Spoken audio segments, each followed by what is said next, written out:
வெள்ளை குழம்பு சாப்பாடு.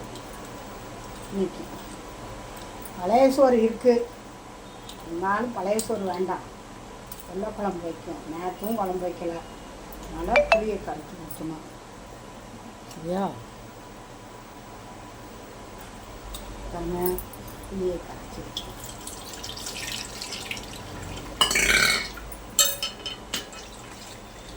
பாருங்கள் வெள்ளை குழம்பு எப்படி வைக்கிறதுன்னு பாருங்கள்.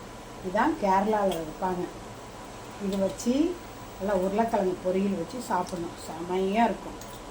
இல்லை எண்ணெயில் போட்டு உருளைக்கிழங்கு போட்டு மிளகாத்தப்பொடி போட்டு அது வறுத்து சாப்பிட்டோம்னா முருங்கைக்காய், கத்திரிக்காய், உருளைக்கிழங்கு போட்டு தான் வெள்ளை குழம்பு வைக்கிறேன்.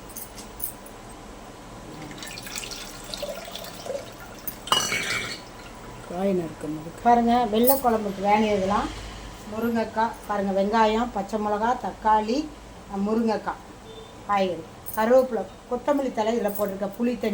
புளி கரைச்சி வச்சுக்கோங்களா, அந்த தண்ணியில் போட்டுக்கணும். இது போட்டாச்சா. அப்புறம் வந்து கத்திரிக்காய், உருளைக்கிழங்கு பாருங்க, கத்திரிக்காய், உருளைக்கிழங்கு போட்டாச்சா. கத்திரிக்காய், உருளைக்கிழங்கு.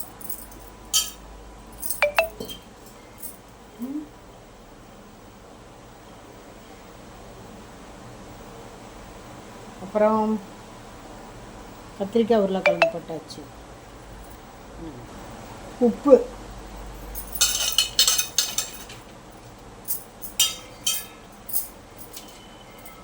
மஞ்சத்தூள்,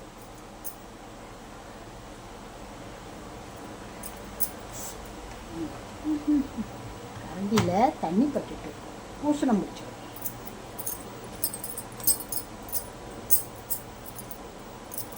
பூசணம். அடுத்தது மிளகாத்தூள், வெறும் மிளகாத்தூள் தாங்க, 3 ஸ்பூன் போட்டிருக்கேன். நல்லா காரமாக இருக்கும், ரொம்ப நாள் ஆச்சு காரமாக சாப்பிட்டு. அப்புறம் கொஞ்சோண்டு பெருங்காயம்.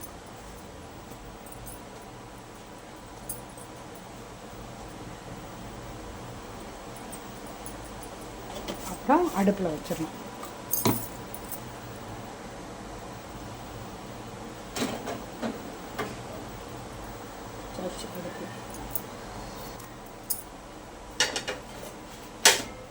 வெங்காயம் ஒரு 10-15 வெங்காயம் போடணுங்க. நான் வந்து கொஞ்சமாக ஒரு 2 அறுக்கு தானே சோறாக்குறேன், அதனால் ஒரு 10 வெங்காயம் போட்டேன். குழம்புலையும் போடணும், அரைக்கவும் போடணும். பிள்ளைகள்லாம் கீழே சில பிள்ளைகள் சாப்பிடாதுங்க, அதனால் வெங்காயம் போடணும். வெங்காயம், தேங்காய்,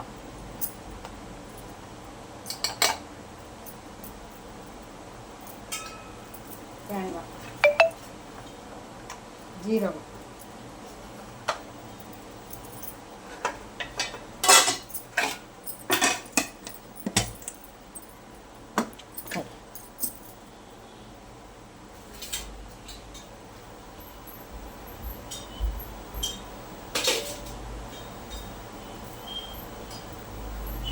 மிக்சியில் போடணும்னா குழம்பு கொதிக்குது.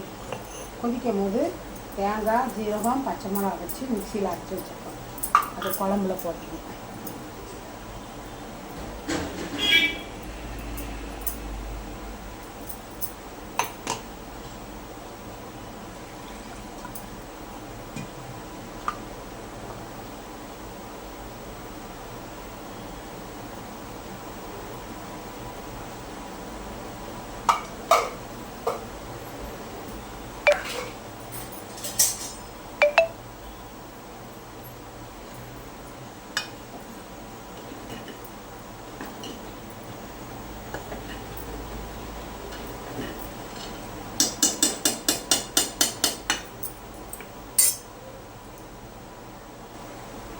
குழம்பு வச்சாச்சு.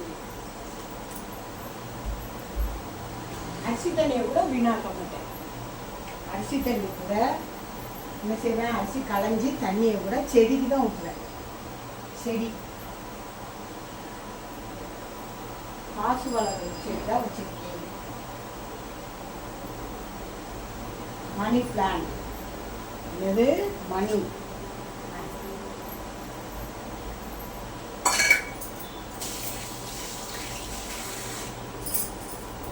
காய் தண்ணியும் மணி பிளான்ட் போட்டுருவேன். காய் தண்ணியும் அரிசி தண்ணியும் கல்லணி தண்ணி செடிக்கு தான் ஊற்றுவேன்.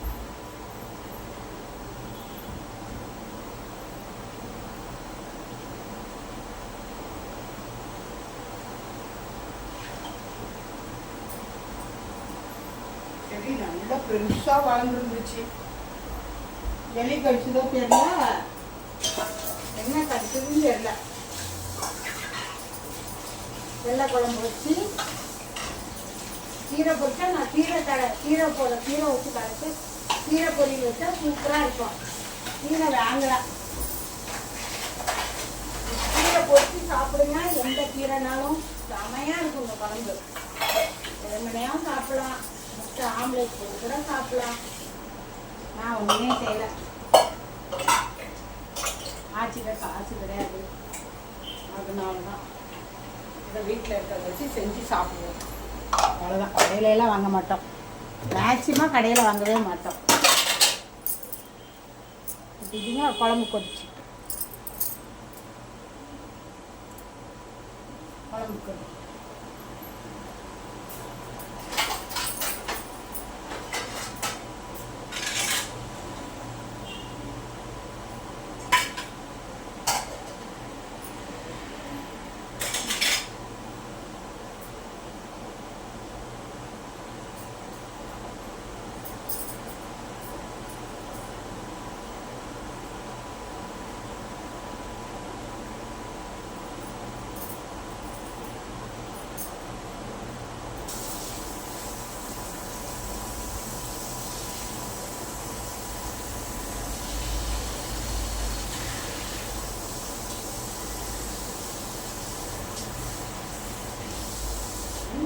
நம்ம வீட்டில் சோறாக்குற மாதிரி இருக்காது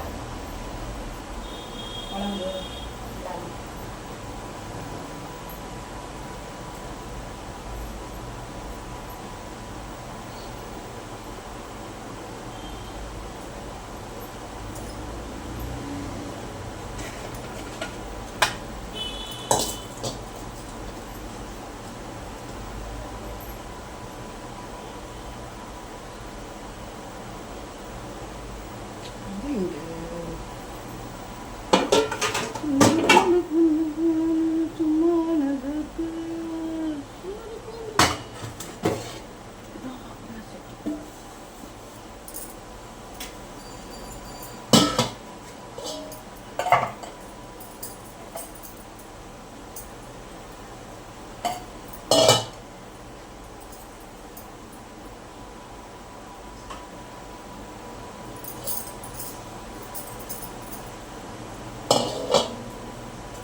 ஸ்ரீ நைனிகா என்ன சாரா வெள்ளை குழம்பு கொதிச்சிட்டு இருக்கு வெள்ளை குழம்பு. அப்புறம் ஏய் சத்தம் கொடுக்காத. வெள்ளை குழம்பு சாப்பாடு இன்னும் வரேன். இந்த டிவி ஓடுது செல்லு. வெள்ளை குழம்பு அப்பளம் சோறு இவ்வளோ வச்சாச்சு. இப்போ அடுத்தது வந்து தாளிக்கப்படும் குழம்பு. தாளித்து அவ்வளோதான், வெள்ளை குழம்பு ரெடி. பருப்பெல்லாம் இதில் வந்து பருப்பெல்லாம் நாங்கள் போட மாட்டோம். வெறும் வெள்ளை குழம்பு, உருளைக்கிழங்கு, கத்திரிக்காய், முருங்கைக்காய், வெங்காயம், பச்சை மிளகா, கருவேப்பிலை, கொத்தமல்லி, புளி, உப்பு, மிளகாத்தூள், பெருங்காயம் பொடி, மஞ்சள்தூள் இவ்வளோ போட்டு செய்வோம். இதுதான் வெள்ளை குழம்பு. நார்வேயில் இந்த குழம்பு தான் வைப்பாங்க. ஆமாம்.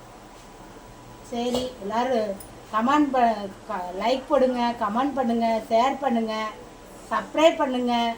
சேனலை எல்லோரும் பாருங்கள். வெள்ளை குழம்பு லேசாக தான் வைக்கிறேன்.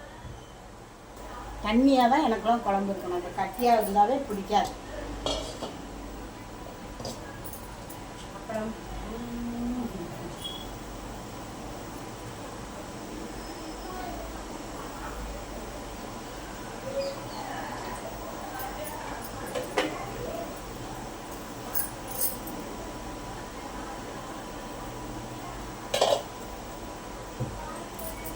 தேங்காய் எண்ணெயில் பொரிக்கணும். குழம்பு தாளிக்கும் போது தேங்காய் எண்ணெயில் தாளிச்சிங்கன்னா அவ்வளோ டேஸ்ட்டாக இருக்கும்.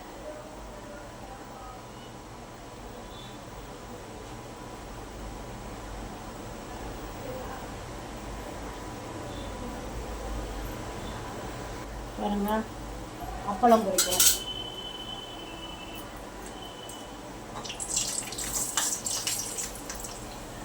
அப்பளம்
நல்லெண்ணெய் தேங்காய் எண்ணெய் ஊற்றி குழம்பு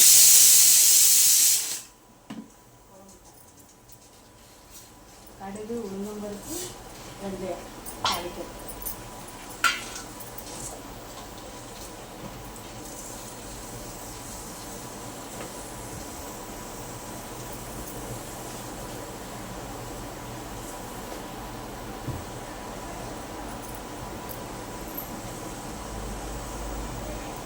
வச்சாச்சு வெள்ளைக்குழம்பு. வெள்ளைக்குழம்பு, உருளைக்கிழங்கு பொரியல், அப்பளம், இவ்வளோதான். ஓகேயா?